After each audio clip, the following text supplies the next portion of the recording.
Hello again, friends, and welcome to another segment here on Doc G's Wine and Spirits Review. If you don't know what today is, let me tell you, Feliz Cinco de Mayo.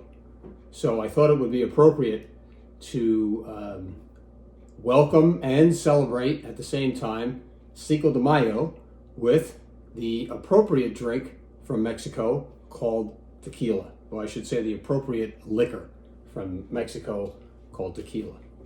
Last we spoke, I was in New Mexico and I sent you a segment from a great winery out in New Mexico, a place called Vara. But one of the other things that we did when we were in New Mexico was discovered a lot of great margaritas. So I decided to tie in Cinco de Mayo with a little bit of my experience in New Mexico and give you a little bit of background on tequila and share a little drink with you here to celebrate Cinco de Mayo. So let's begin with, let's talk about tequila first before we start the celebration. So tequila is a fermented liquor that comes from specifically the Weber blue agave plant in Mexico. And one of the things that's important to realize about tequila is once that's fermented, it becomes tequila. But to call tequila tequila, it has to come from 5 specific states that are in a certain region in Mexico. And those states are Jalisco, Guanajuato, Nayarit, Tamaulipas, and Michoacan. If it does not come from there, they technically cannot be called tequila. If you remember, it's the same case with when you deal with champagne. If it's not from the Champagne region in the Loire Valley in France, you technically cannot call it champagne. You have to call it sparkling wine. So the equivalent to that with tequila is mezcal. The fermented agave is technically mezcal. All tequila is mezcal, but not all mezcal is tequila, because there are other places that take mezcal and make a drink or a liquor from it. But if it's not from one of those 5 states that I just mentioned, it technically cannot be called tequila. So be it. Just a little bit of background to give you a little bit of an idea when you're dealing with tequila, what it is.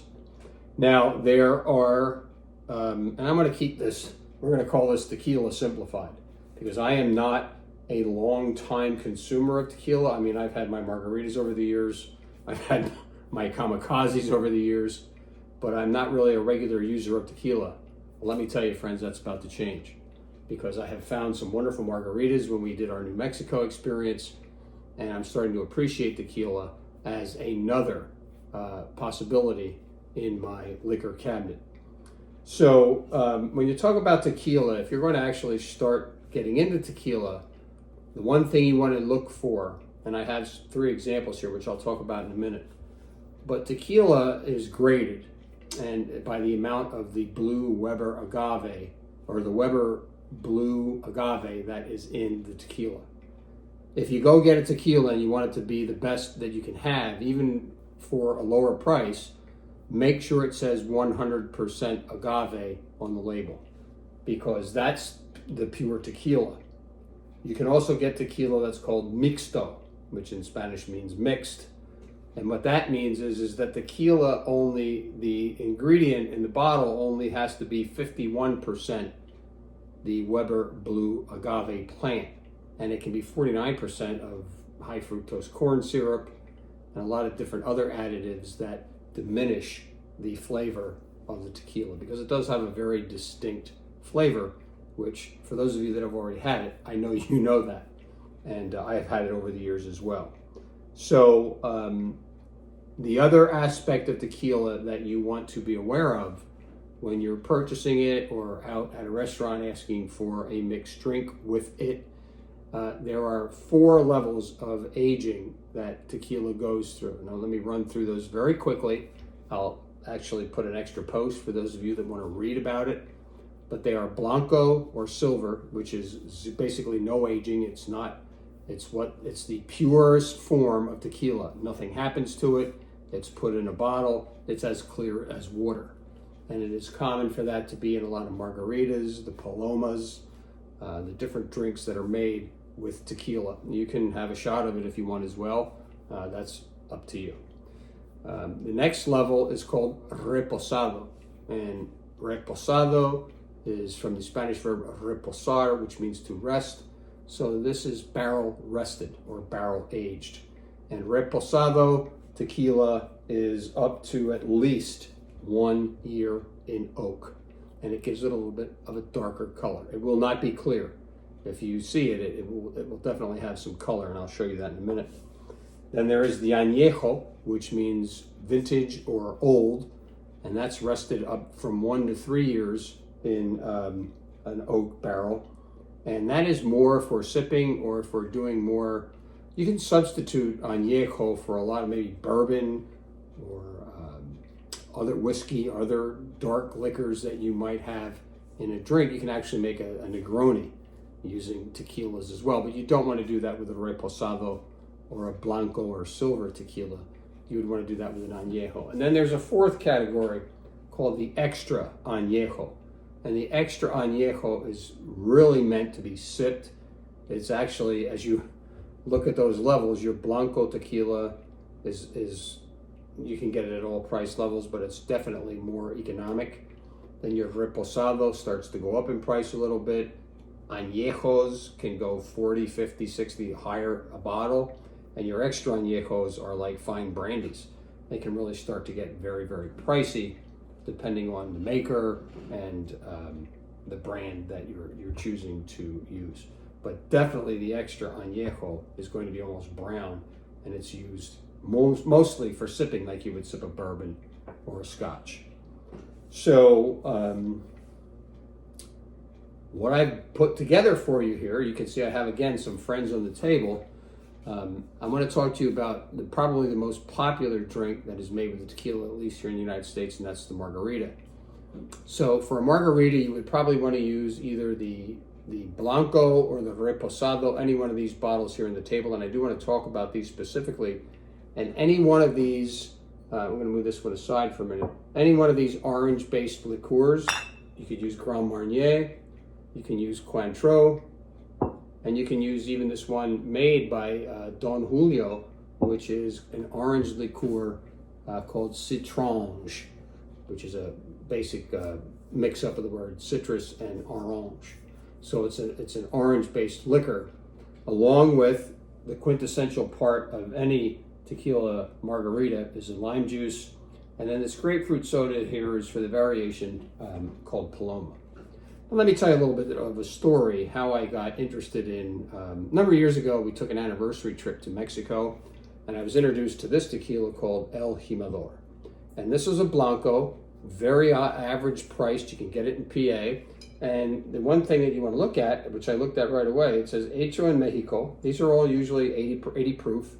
You don't really see tequilas getting any stronger than that.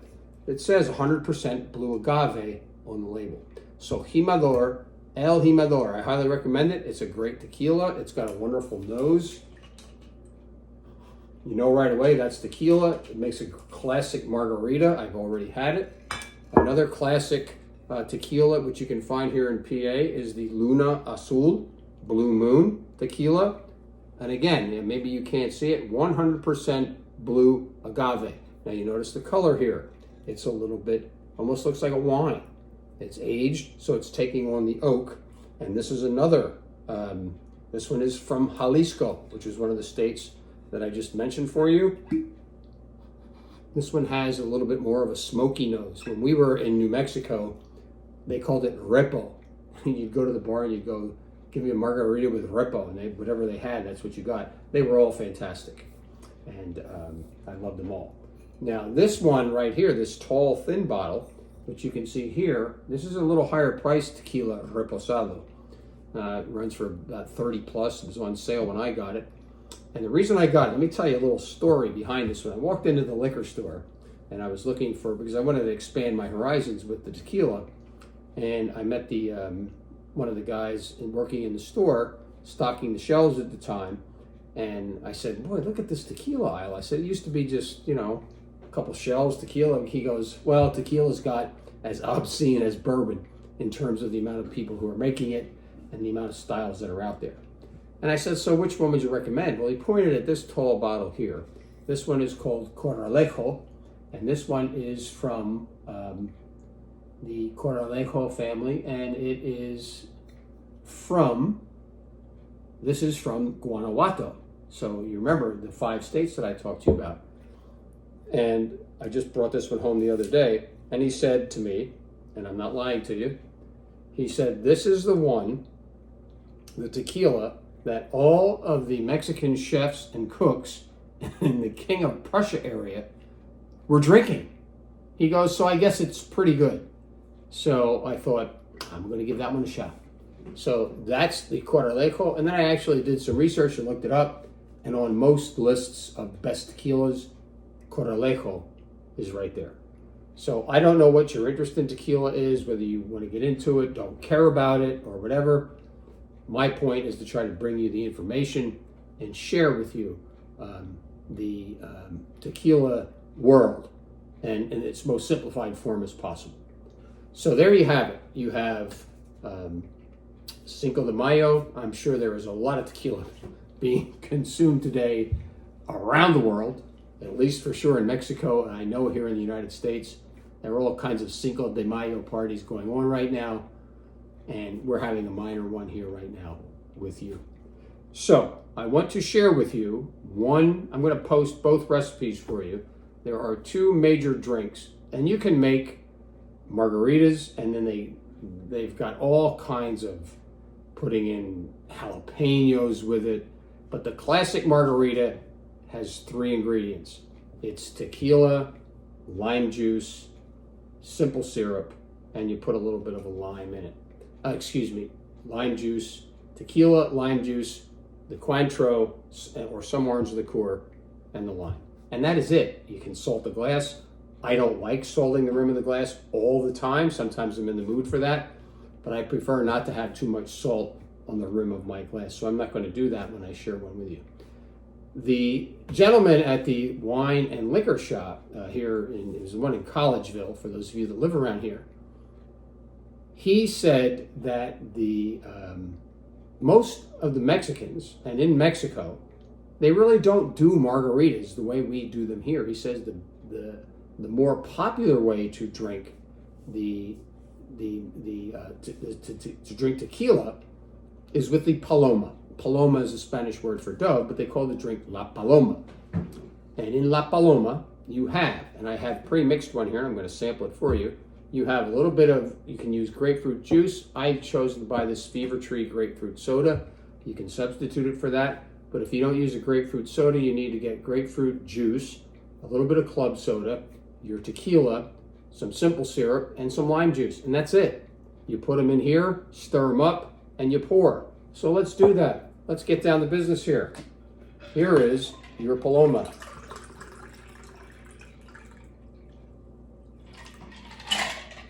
Has a nice pink color. That comes from the grapefruit soda. Garnish it off with a little bit of lime. Toss it in there, and let's taste.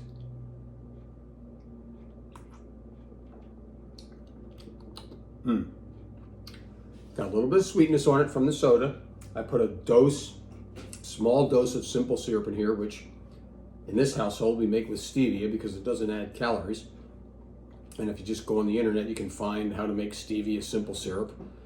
If you're that diet conscious, if you're not, just take some simple syrup and throw it right in there. You can just throw a little sugar in it to cut it down a little bit in terms of the bitterness that you might have in the tequila if you don't like this. This drink is wonderful. You get a little bit of that, obviously the citrus from the grapefruit.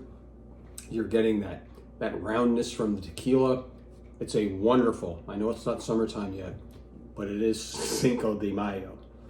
And this is a great drink to have on Cinco de Mayo. So thanks for joining me, and I will see you soon. I don't know what I have conjured up next, but it will be something good. So until we meet again, Feliz Cinco de Mayo, and stay safe.